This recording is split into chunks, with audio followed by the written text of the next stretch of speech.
But before we start the review, don't forget to like and also subscribe and share with your friends. Also, we got brand new videos dropping every Wednesday. If you also love discussions on the hip hop culture as well, don't miss the Cranium Bloggers podcast that also happens every Monday and Thursday.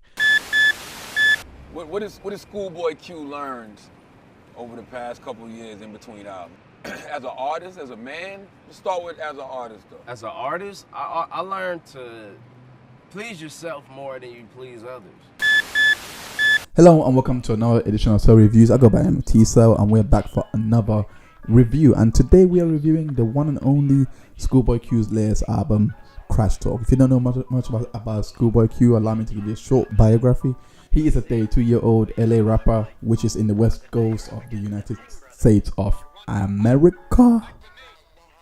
He's also signed to TDE, which also stands for Top Dog Entertainment, which also has the likes of Kendrick Lamar, my favorite, Absol, SZA, Isaiah Rashad, and many more. Oh, and J-Rock. Let's not forget J-Rock. His first studio album, which I didn't even remember the name to. Then, like, you know, I don't think anyone actually remembers that one. It didn't really do quite well. However, his follow-up album, Habits and Consequences, pretty much started having people look at him. It wasn't in a sense of like he had a lot of attention or he made a lot of sales. It's just this was the album that kind of brought him into the scene, kind of propelled him.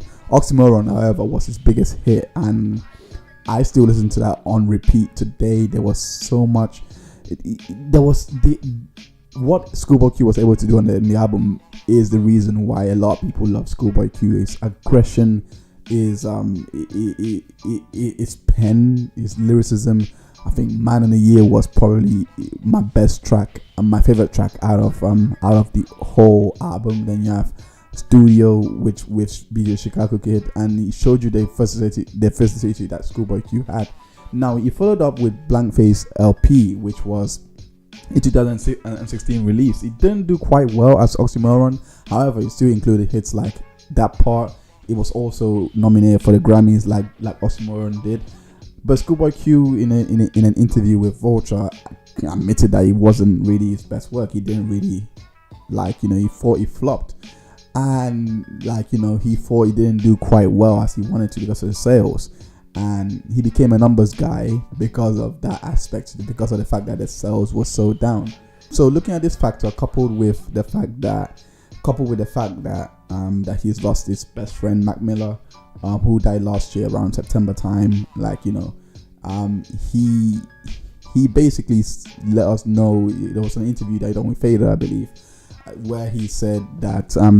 By the way, all these interviews are going to be linked in the description. You can in the description. You can go look for yourself. But in that interview with Fader, he let us know that it was actually called Gang Talk. I believe it was called before changing it to CrasH Talk, and you know, like and he had basically done 2 albums before this and then scrapped it and then decided to go with this one. And apparently this was the one that Mac Miller listened to, and then he thought, yep, go with this one.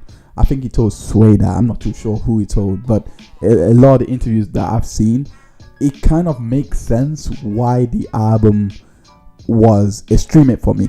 Let me explain. The reason why I say that is because of the fact that the Schoolboy Q that we've been used to has always been high energy, like always consistent with his rapping. But on this album, it's either you hear him fighting with the instrumentals at times, or you hear him at his best. I believe the tracks like Num Juice, like after hearing that single, like being released as a teaser to this album, I thought this was the album. It got me thinking this is gonna be on the same level as Oxymoron, because in no way I personally believe Man of the Year and Num Juice are kind of on the same caliber here, like because like the energy is the same, the energy level is the same, the cadence to the lyrics are the same. He really brought it on that track. Gang as well kind of showed this as well, like you know, but like when you have Gang Tales and Num Juice and then you put Chopsticks in the middle, it kind of lets you wonder what Schoolboy Q is actually doing, like where it's actually trying to go with the direction of the album. I can understand the inclusion of Travis Scott. I can understand the fact that he always reinvests in sound, because he does do that. I think Blank Face LP and Oxymoron, you can hear like they may sound a bit similar in terms of the tone, but however, it was still vastly different from Oxymoron and Blank Face LP. That is, it was still vastly different. So when you look at these parts, he is the type to always reinvent his sound, but this was a lot different from Blank Face LP. And again, like I said, because of the fact that he was so disappointed with Blank Face LP, he really wanted the sales to come through. I can now see why this album was more commercially focused than Blank Face LP was. But even with that, I would still pick to listen to Blank Face LP over this album. It's not that this album didn't have cuts. The songs on this album were amazing. Like I said, Tales was amazing. I think CrasH was the highlight of the album, in my opinion. The tracks that are in my crates it's gonna be Lies, and Lies is simply because of the fact that I can see the club appeal in it, and I do like the features. I'm not gonna lie, I do love YG's verse on it, and I do love Ty Dolla Sign's hook on the track. But apart from these tracks, that's the only song that goes. Also not Num Juicy, that wouldn't go in my crate. What else? Yeah, and also Gang Gang, that would go on my crate. Definitely CrasH. CrasH and Lies. Those are definitely the two tracks that are on my crate that I would play out confidently, because honestly, I don't think there is anything wrong with the album per se. I just don't think that it has that return ability. I don't think he's gonna get a lot of his core fans returning to listen to this album again and again. I think he's falling into a syndrome of "I'd rather listen to your old work" kind of syndrome. I don't know what to call it. Honestly, I'd give this rating a 68 out of 100, simply because of the fact that it's not like I said, it's not a bad album. It's not something that I wouldn't recommend to someone to stream. I would say stream it and just stream the hell out of it.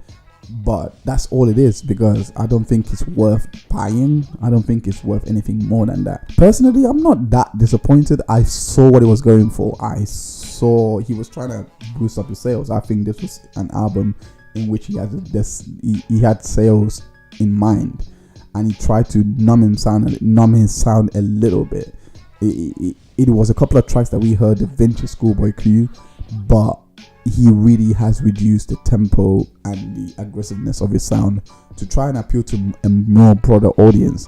Because, like I said, I think it was very telling that every interview he was talking about, it was just talking about the sales from Oxymoron, and the sales from Blank Face, being affected. He was comparing and contrasting these two albums, and I think that was very telling. And that can kind of speak to why he's taking this stance on this album.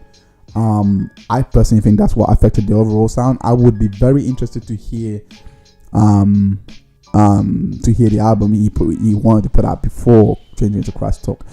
I do also believe that his friend dying, as well as Nipsey Hussle's death, I do think that, because he didn't talk about either of these guys on the album, so I don't think it may have had an impact. I would love to hear exactly what the project would have been like had these things not happened, or would these people, if he had played this to people around in circle, would they have told him still put it out? Because according to him, Mac Miller said put this out, and he was okay with it, and then that's why he did it.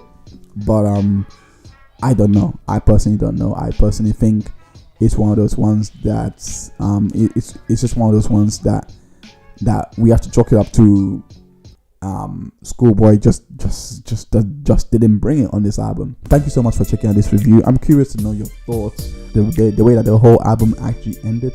I do really think that he's going to drop an album late this year.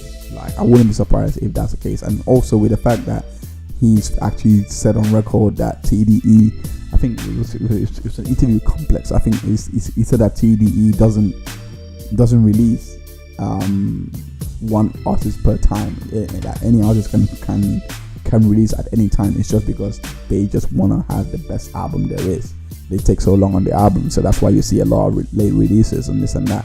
So I take his word for it. We might get another release this year, based on the feedback he's gonna get from his core fan base. I think a lot of his core fan base are really disappointed with this work.